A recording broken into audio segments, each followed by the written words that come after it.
Salut et bienvenue dans notre cours d'ingénierie de fondation. Euh, cette vidéo, je pense, est la deuxième vidéo de ce cours-là. Donc, on va essayer de faire doucement, doucement avec des petites vidéos pour faciliter la compréhension. OK? Donc, on est toujours sur le premier chapitre, chapitre qui parle de, de la mécanique des sols appliquée dans l'ingénierie de fondation. OK? Donc, ce chapitre, c'est juste un rappel. Donc, si vous avez déjà vu les cours de mécanique des sols, j'avais fait déjà les cours de mécanique des sols, je suppose. Ce chapitre sera peut-être un peu ennuyeux pour vous, mais en même temps, ça reste un chapitre important parce que on doit faire des rappels sur beaucoup de choses. OK? Donc, chapitre 1, donc, et cette vidéo va porter sur le troisième point de ce chapitre, qui est l'eau dans le sol. OK? Donc, comme vous le savez, l'eau est vraiment importante quand vous voulez faire vos fondations. Et c'est pas vraiment des fondations seulement. Dans n'importe quel projet de géotechnique, la considération de l'eau est vraiment importante. Si vous ne considérez pas l'eau, souvent l'eau peut changer tout un projet. OK? Donc, nous allons voir dans l'ingénierie de fondation, qu'est-ce qu'on doit faire attention avec cette eau-là. OK? Donc, l'eau dans les sols. Allons-y. Donc, qu'est-ce qu'on peut dire? On va parler des minéraux argileux. Il y a d'autres qui trouvent que bon, quand on parle de l'eau dans le sol, ils se disent seulement que c'est des sols grossiers seulement, alors que les sols fins, là, sont plus, quand il s'agit de l'eau, c'est surtout si vous travaillez avec des sols fins que vous devez faire plus attention. S'il s'agit de fondations, en tout cas. Donc, pour les sols grossiers, par exemple, les rochers, euh, les graviers, les sables, tout ce qui est sol grossier, ces sols-là sont générés par des altérations mécaniques. OK? Par contre, si vous prenez les argiles minéraux, les sols fins en général, ces sols-là, les argiles sont générés par des altérations chimiques. OK? Donc, pour les sols grossiers, là, si vous avez la distribution granulométrique, la courbe granulométrique, là, et le compactage, vous savez déjà comment caractériser ces sols-là. Par contre, pour les sols argileux, là, pour les sols fins, ces sols-là sont beaucoup plus influencés par l'air teneur en eau. Le comportement de ce sol est beaucoup influencé par l'air teneur en eau. Donc, quand il y a l'eau, vous devez faire attention. Voilà pourquoi je disais tout de suite, s'il s'agit des sols grossiers, là, des sols grossiers, peut-être vous n'avez pas besoin d'être trop inquiet comme ça si vous devez faire votre fondation sur ce genre de sol. Par contre, si votre fondation est sur le sol fin et, et puis il y a de l'eau, vous devez vous inquiéter. Donc, voici pourquoi nous avons besoin de parler de ces argiles minéraux-là, de ces argiles-là, ces minéraux argileux. Donc, sont constitués des silicats d'aluminium hydratés avec des ions métalliques tels que ces gens des ions-là, ces gens d'ions-là, aluminium, et fer et autres. Donc, des études au rayon X ont révélé que leur structure cristalline, là, avec des feuilles répétitives, des silice tétraédrique, alumine octaédrique, comme cet exemple. Par exemple, si vous prenez ce cas-là, les cas de kaolin, ou comment on appelle ça? Kaolinite en anglais, en tout cas. Donc, vous allez avoir, c'est comme des couches, des feuilles, quoi, répétées. Donc, une feuille de silica, feuille de gypsite. Donc, à répétition, ça aussi, c'est un autre type d'argile. Celui-là aussi, c'est un autre type d'argile. Non? Je pense qu'ici, c'est l'élite. OK?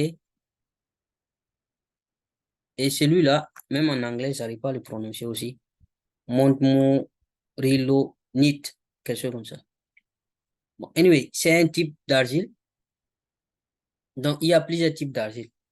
Donc, vous devez savoir quel type d'argile vous avez à faire. Parce que leurs comportements sont différents quand il y a l'eau. Donc, si nous prenons, je vais les garder ici, parce qu'on va avoir besoin. Si nous prenons ces cas-là, cas de kaolin, peut-être kaolin, kaolinite, vous voyez que minéraux argilés 1-1. 1-1, ça veut dire que une couche ou une feuille silica, une feuille gypsite, something like that. But ce qui nous intéresse ici, ce n'est pas vraiment leur composition minérale ou les structures microscopiques. C'est pas ça qui nous intéresse. Ce qui nous intéresse ici, c'est leur comportement quand il y a de l'eau. C'est ça qui nous intéresse. Donc, quand vous prenez celui-là, si votre site de construction de fondation, vous avez celui-là, on vous dit que ici, celui-là, c'est lié par intermédiaire de l'hydrogène. Et l'eau a un effet minimal. Donc, il n'y a pas l'effet de l'eau sur ce type d'argile est vraiment très minimal. Donc, si vous avez ce genre d'argile, vous n'avez pas trop à vous inquiéter. C'est-à-dire la composition du sol de cette argile-là est majoritairement ce type de minéraux. Voilà. Vous voyez pourquoi on a besoin d'étudier l'effet de l'eau dans le sol. Donc, voici une photo de ces minéraux, de ces genres d'argile. Donc, celui-là, les deux là, montmorillonite, je ne sais pas comment prononcer ça. Sorry. Et l'élite, ces deux-là peuvent faire plusieurs liaisons. Donc, si je prends les cas, voici la photo ici, hein, juste une photo sur Wikipédia. Donc, si je prends le cas de celui-là, montmorillonite là, la liaison là des feuilles de silice, ces feuilles-là, laisse passer l'eau et les ions entre les couches, provoquant un gonflement. Donc, quand vous avez ce genre d'argile là, sachez que si vous ne faites pas attention, cette argile là va gonfler si vous ajoutez de l'eau. Et quand ça gonfle là, ça peut soulever votre fondation. Donc, ça soulève votre fondation et vous imaginez tous les dégâts qui vont suivre. Donc, souvent, quand vous avez ça chez le chantier, il y a d'autres qui utilisent la stabilisation au chaud pour réduire cela par l'effet d'ajout de CAD+, qui est contenu dans le chaud. Voici une photo qui montre un chantier. Il y a de l'argile. Et vous voyez ici, on est en train de mélanger avec la chaux. Vous voyez les trucs blancs là, c'est de la chaux. Chaux qu'on utilise pour faire les, je sais pas, les plafonds, pour faire des trucs blancs. Voilà. Donc, ça permet de réduire un peu cet effet de gonflement. Donc, vous voyez un peu, si vous avez ces gens d'argile là, vous pouvez eh, faire cette méthode-là pour empêcher que cette argile la gonfle et pour empêcher que cette argile la soulève vos fondations. Voilà. Donc, si on prend le cas de celui-là, élite là, il se lie aux ions potassium. Donc, ça évite l'intrusion de l'eau, évitant ainsi le gonflement. Donc, lui n'est pas facilement pénétrable à l'eau. Donc, si vous l'avez, vous n'avez pas aussi grand souci. Donc, voici un peu ce qu'on peut dire des argiles pour vos fondations. Donc, on va parler maintenant du concept des contraintes effectives. Donc, vous savez, peut-être ça aussi, vous savez déjà, si vous avez dans l'eau, si vous avez de l'eau dans votre sol, parce que souvent, les vides qui sont dans le sol, là, sont remplis d'eau. Donc, on dit que le sol, il y a un squelette du sol et ça contient du fluide. Les pores. Squelette du sol et il y a des pores dedans. Donc, ces pores-là, souvent, contiennent des fluides. Des fluides qui peuvent être de l'air, de l'eau ou autres contaminants. Donc, par conséquent, si vous apportez une charge sur le sol, il y a une partie de cette charge-là qui sera récupérée par les squelettes du sol, c'est-à-dire les grains solides du sol, et une autre partie sera portée par le fluide qui est présent dans le sol. OK? Donc, on peut, par conséquent, la contrainte totale, vous connaissez ce qu'on appelle contrainte, force sur. Donc, par conséquent, la contrainte totale à un emplacement donné, si vous prenez un endroit donné dans le sol, dans la masse du sol, qui est induit par un chargement, peut être donc la somme des contributions de contact du squelette du sol et la contribution du fluide. Donc, on peut écrire, on peut avoir une formule comme ça. Donc, sigma, ça c'est contrainte totale. Sigma prime, contrainte dans le squelette du sol. OK? Donc, ça, ce sont les contraintes qui sont récupérées par le sol lui-même, les grains du sol. Et cette contrainte-là, c'est pression interstitielle fluide, c'est-à-dire c'est la partie récupérée par le fluide qui est dans le sol, généralement l'eau. Je vais remettre ça ici. Donc, on va utiliser encore. Okay? Donc, sorry.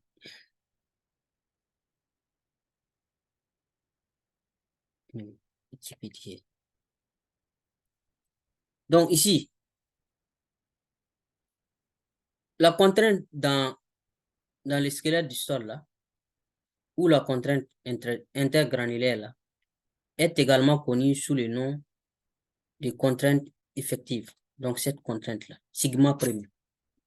Car elle indique qu'une partie de la contrainte totale est portée par le contact grain à grain. Dans le cas du sol sec, ça veut dire qu'il n'y a pas d'eau. S'il n'y a pas d'eau, ça veut dire que la partie fluide, là, il n'y a pas un fluide qui va aider le sol à porter une charge quelconque. C'est ce que ça veut dire. OK?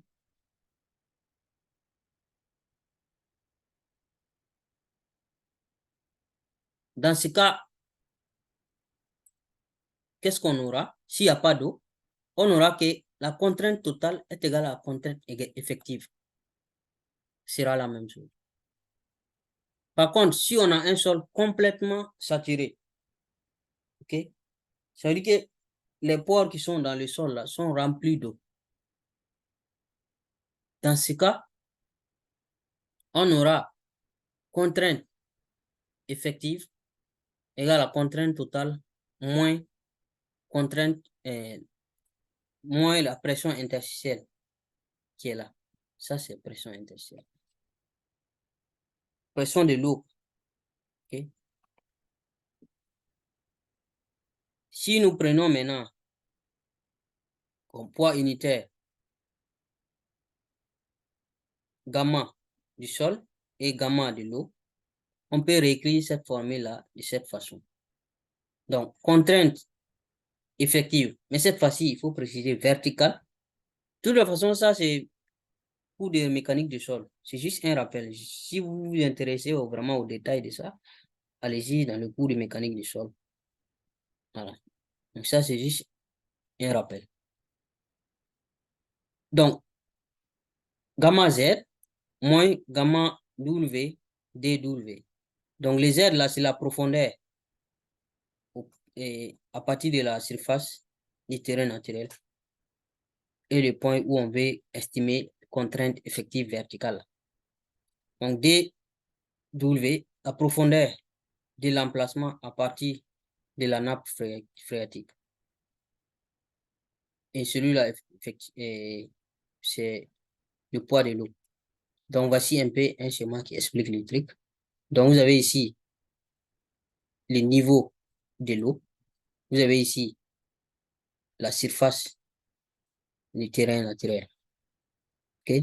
Donc, le point où on veut estimer contrainte effective ou contrainte totale ou peu importe, les contraintes là, c'est ici. Donc, la distance entre ce point et le niveau de l'eau, c'est ça votre dW. OK? Et ici, c'est les Z, donc c'est la profondeur du point à partir de la surface. Encore une fois, ça, c'est considéré que le sol est uniforme. OK? Anyway, c'est rappel. Donc, maintenant, si on considère un sol qui est partiellement saturé, ça veut dire que le sol n'est pas 100% saturé. Qu'est-ce qu'il faut faire en ce moment?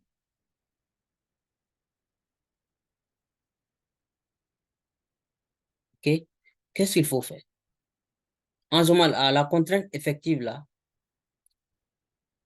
elle réside par la pression interstitielle de l'eau et la pression interstitielle de l'air. Parce que si le sol n'est pas saturé, ça veut dire qu'il y a les vides là. Il y a une partie qui est occupée par l'eau et il y a une partie qui est occupée par l'air. Donc, pression interstitielle de l'eau et pression interstitielle de l'air. Plus maintenant, et ce que les grains solides là, les contacts grain à grain là, les squelettes du sol aussi, ce qu'ils ont. Donc, pour les sols non saturés et contenant à la fois de l'air et de l'eau, avec une hauteur, degré de saturation de 85% ou plus, par exemple, on a Bishop et puis Blight qui nous donne une formule pour estimer ça. Mécanique des sols non saturés, c'est complètement un autre cours et plus complexe que mécanique des sols que vous faites d'habitude. Donc ça, c'est mécanique des sols avancée. On viendra avec un cours sur ça aussi. Donc, mécanique des sols non saturés. Il y a plein de choses à dire là-dessus. Plein de choses. Donc, on a cette formule-là qui nous donne la contrainte totale. Donc, ce qui est entre parenthèses ici, donc ici, le UA là, on a dit que c'est une pression interstitielle de l'air. Hein. Celui-là, UW, c'est pression interstitielle de l'eau. Donc, le UA moins UW là, on va appeler ça succion matricielle ou matrice de succion. Matrice de succion. Parce que c'est comme si, comment on appelle? C'est comme les remontées capillaires. OK? Matrice de succion. Et c'est quelque chose de vraiment très important dans la mécanique du sol non saturé. Et ça dépend de la tension superficielle de l'eau. Et on a celui-là, et ces paramètres-là, je pense que ça s'appelle qui, mais je ne suis pas sûr. Ce qui-là aussi est un paramètre qui varie entre 0 et puis 1, dépendant du degré de saturation. Par exemple, si c'est à 100% saturé, le qui là va être égal à 1. Donc, si on remplace le qui par 1, vous allez voir qu'on va obtenir la formule qu'on avait vue précédemment, à savoir la contrainte effective égale la contrainte totale moins seulement pression interstitielle de l'eau. Donc, vous voyez, si vous prenez celui-là égal à 1, vous allez avoir quoi? Celui-là, ceux-là vont partir. Les UA là, vont partir. OK? Et comme il y a déjà un moins ici, celui-là va devenir plus. Donc, vous allez avoir sigma total égale à sigma prime plus UW. Voilà. Donc, si vous tirez sigma prime dans ça, vous allez avoir cette formule. Sigma prime égale à sigma moins UW. Voilà, quelque chose comme ça. Ok, je pense que c'est tout. Donc, comme j'ai dit, on va essayer de faire des vidéos vraiment courtes pour faciliter votre compréhension. Parce que euh, c'est important que vous compreniez tout. On va avancer trop vite, puis vous n'arrivez pas à comprendre. Donc, on va se dire rendez-vous dans une prochaine vidéo. Merci beaucoup.